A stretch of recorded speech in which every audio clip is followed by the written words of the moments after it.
Welcome to the part 2 of Polity Current Affairs series. In this video we will discuss about news related to functioning of Parliament, state legislature, local government. So let's get started. Election of President. Recently election of 15th President of India was held. Srimati Draupadi Murmu was elected as new President.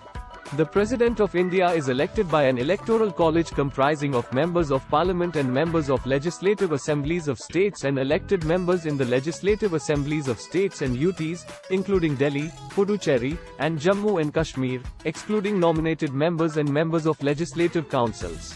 The election is held through a system of proportional representation by means of a single transferable vote. The winning candidate has to secure 50% of valid votes polled plus 1 to be declared elected. Anti-defection law is not applicable in presidential election, and the electors are not bound to vote along party lines. The Election Commission of India conducts the presidential election as per Article 324 of the Constitution. The value of a vote of an MP in the presidential election is based on the number of elected members in the legislative assemblies of states and UTs, including Delhi, Puducherry, and Jammu and Kashmir. The value of the vote of an MP was 708 since 1997, but in the 2022 presidential election, it was reduced to 700 due to the absence of a legislative assembly in Jammu and Kashmir. Pardoning power of President and Governor. Supreme Court made observation on centre's claim that the President, and not Tamil Nadu Governor, has exclusive power to decide Rajiv Gandhi assassination convict A.G. Pereira's plea for pardon. According to the Constitution of India, the Governor of a state is appointed by the President and holds office during the pleasure of the President. If the President withdraws this pleasure before the completion of the Governor's 5-year term, the Governor must step down. However, there are no specific provisions in the Constitution that outline how a governor and a state government must engage. The President can pardon sentences inflicted by court-martial, military courts, and pardon death sentence, while the governor cannot. However, the governor can suspend, remit, or commute a death sentence.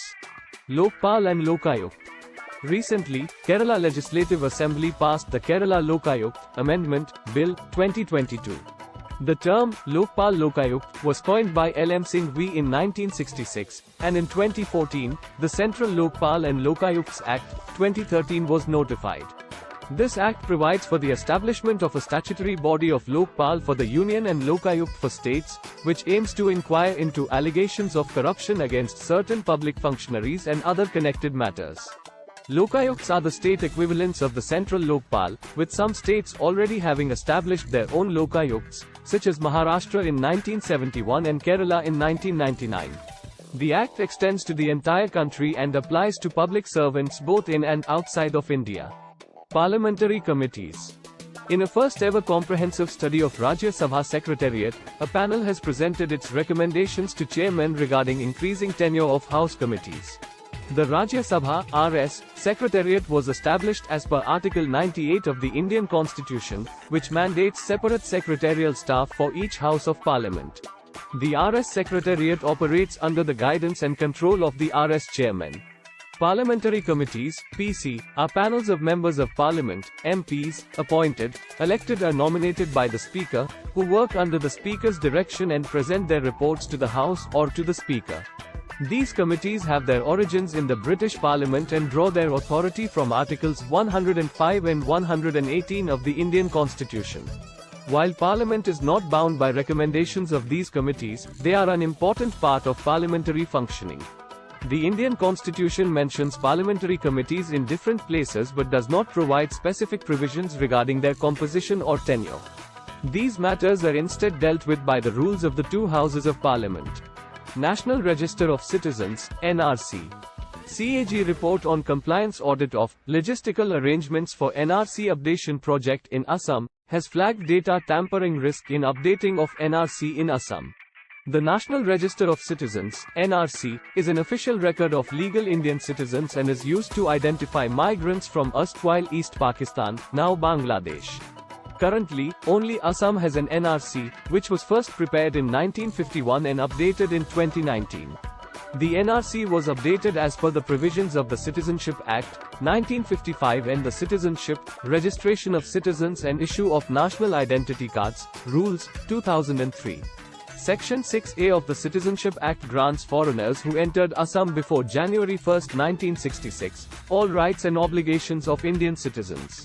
The NRC includes the names of individuals who appeared in any electoral rolls up to the midnight of March 24, 1971, or the 1951 NRC, as well as their descendants. The NRC's origin can be traced back to the Assam Accord of 1985. Non-inclusion of a person's name in the NRC does not automatically declare them a foreigner. Individuals can present their case before foreigners' tribunals. Foreigners' tribunals are quasi-judicial bodies that have been established to determine the citizenship status of individuals whose names do not appear in the NRC. The tribunal's decision can be challenged before the High Court and then the Supreme Court of India. The NRC has been a contentious issue in Assam, with some political parties and civil society organizations expressing concerns over its implementation. Critics argue that the NRC process has excluded genuine citizens and has been discriminatory towards certain groups, particularly Bengali-speaking Muslims. In 2019, the Government of India published a draft National Register of Citizens (NRC) for Assam, which excluded around 19 lakh people. The exclusion created a massive uproar in Assam, and people from different sections of society came out to protest against it. After the draft NRC was published, individuals whose names were excluded were given an opportunity to file claims and objections. The final NRC list was published on August 31, 2019, which excluded around 19 lakh individuals. The government has not yet announced plans to implement NRC in other parts of the country. Delegated legislation. Recently, SC observed that a delegated legislation which is ultra vires the Parent Act cannot be given any effect. Delegated legislation is a process by which executive authorities are given the power by primary legislation to make laws and rules to implement and administer the requirements of that primary legislation. The Constitution of India gives legislative power to the legislature while the executive has the power to execute laws. Due to the paucity of time, the legislature limits itself to policy matters and delegates the task of making rules and regulations to the executive or any subordinate to supplement the parliamentary statute. As per a ruling by the Supreme Court of India, delegated legislation should not travel beyond the purview of the Parent Act. If it does, it is ultra vires and cannot be given any effect. The court held that delegated legislation, including rules and regulations formed by state and central authorities, should not supplant but supplement the parliamentary statute from which it draws power from. Purpose of delegated legislation: provide flexibility and efficiency in law-making. Allows executive authorities to make detailed rules and regulations necessary for effective implementation of primary legislation. Allows legislature to focus on policy matters. Enables timely and efficient updating of laws. Panchayats, extension to the Scheduled Areas, ACT, 1996. Recently, Chhattisgarh notified the rules for implementation of Panchayats, extension to the Scheduled Areas, PESA Act, 1996 on the occasion of World Tribal Day. The PESA Act was enacted in 1996 based on the recommendations of the Dalip Singh Bhuria Committee for Tribal Empowerment and Mainstreaming.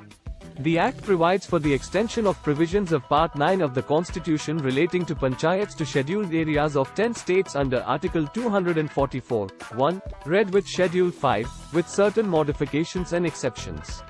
These 10 states are Andhra Pradesh, Chhattisgarh, Gujarat, Himachal Pradesh, Jharkhand, Madhya Pradesh, Maharashtra, Odisha, Rajasthan, and Telangana. With the PESA rules being notified, Chhattisgarh became the 7th state in the country to frame rules and implement PESA after Andhra Pradesh, Gujarat, Himachal Pradesh, Maharashtra, Rajasthan and Telangana. The Ministry of Panchayati Raj is the nodal ministry for implementation of the provisions of PESA in the states. The PESA Act is also called a constitution within the constitution. To the point. 1. Recently, the Jharkhand governor sent the matter of Chief Minister's disqualification as an MLA for holding an office of profit to the Election Commission of India. The term, office of profit, refers to a position that brings financial gain or benefit to the office holder. It is not defined in the Constitution or Representation of People Act, 1951. According to Article 102(1) and Article 191(1) of the Constitution, an MP, MLA, or MLC is not allowed to hold any office of profit under the central or state government. The provision also protects a legislator if the office in question has been made immune to disqualification by law. In case of any questions of disqualification, the matter shall be referred to the President and Governor, who shall obtain the opinion of the Election Commission and act accordingly. 2. The Ministry of Finance has revised the rules for the Members of Parliament Local Area Development Scheme, MPLADS, under which the interest accrued on the fund will be deposited in the Consolidated Fund of India instead of being added to the MPLADS account for development projects. The aim of the proposed changes is to ensure the timely and efficient utilization of funds. MPLADS was launched in 1993 to enable MPs to suggest and execute developmental works based on locally felt needs with an emphasis on creating durable assets. Under this scheme, MPs receive Rs. 5 crore each year in 2 installments of 2.5 crore rupees each, and they must recommend at least 15% of MPLADS funds for areas inhabited by SC population and 7.5% for areas inhabited by ST population. The funds under MPLADS are non-lapsable, and the district authority is responsible for coordinating and supervising works under the scheme at the district level and inspecting at least 10% of works under implementation every year. The Ministry of Statistics and Program Implementation is responsible for policy formulation, releasing funds, and prescribing a monitoring mechanism for the implementation of the scheme. 3. The National E-Vidhan application, NEVA, is an online platform developed to make all work and data related to legislative bodies available for citizens and members of assemblies. It has been redesignated as NEVA from the earlier E-Vidhan. The Ministry of Parliamentary Affairs is the nodal ministry for rolling out NEVA. The aim of NEVA is to bring together all legislatures of the country in one platform, creating a massive data depository. It will help in streamlining information related to various state assemblies and eliminate the use of paper in day-to-day functioning. 4. Recently, 7 new districts were created in West Bengal. The power to create or abolish districts lies with state governments in India. The state government can pass a law in the assembly or issue an order and notify it in the Gazette to create or abolish a district.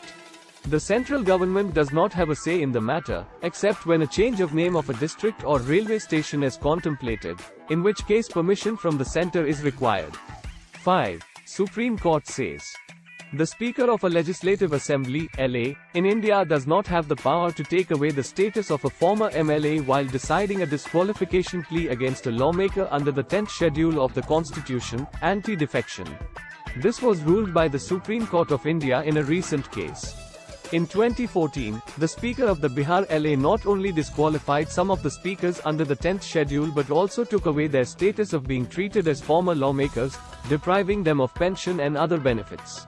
However, the Supreme Court had earlier ruled in Kyoto Hollow and v. Zakalhu and others, 1992, that the power of the Speaker under the 10th schedule is subject to judicial review. 6. Committee of Parliament on Official Language has submitted its report. The mandate of the committee is to review the progress made in the use of Hindi for official purposes and to make recommendations to increase the use of Hindi in official communications. The Committee of Parliament on Official Language was set up in 1976 under the Official Languages Act, 1963. It is constituted by the Ministry of Home Affairs and chaired by the Union Home Minister. 7. The Northeastern Council, NEC, has completed 50 years, and to mark this occasion, the Prime Minister of India outlined 8 pillars for the development of the Northeast region. These pillars include peace, power, tourism, 5G connectivity, culture, natural farming, sports, and potential.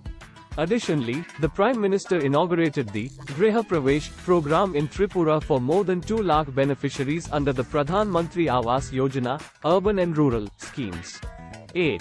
Eastern Zonal Council, comprising states of Bihar, Odisha, West Bengal and Jharkhand, held a meeting in Kolkata. Zonal councils are advisory bodies comprising of states and union territories which discuss and resolve matters of common interest among them and between them and the centre. There are 5 zonal councils in India: Eastern, Northern, Central, Western, and Southern. The Northern Zonal Council includes Himachal Pradesh, Jammu and Kashmir, Punjab, Rajasthan, National Capital Territory of Delhi and Union Territory of Chandigarh. The Central Zonal Council consists of Chhattisgarh, Uttarakhand, Uttar Pradesh and Madhya Pradesh. The Western Zonal Council includes Goa, Gujarat, Maharashtra and the Union Territories of Daman and Diu and Dadra and Nagar Haveli. Finally, the Southern Zonal Council includes Andhra Pradesh, Karnataka, Kerala, Tamil Nadu and the Union Territory of Puducherry. That's all for today's video. Thanks for watching. See you all in next video. Please like, share and subscribe my channel.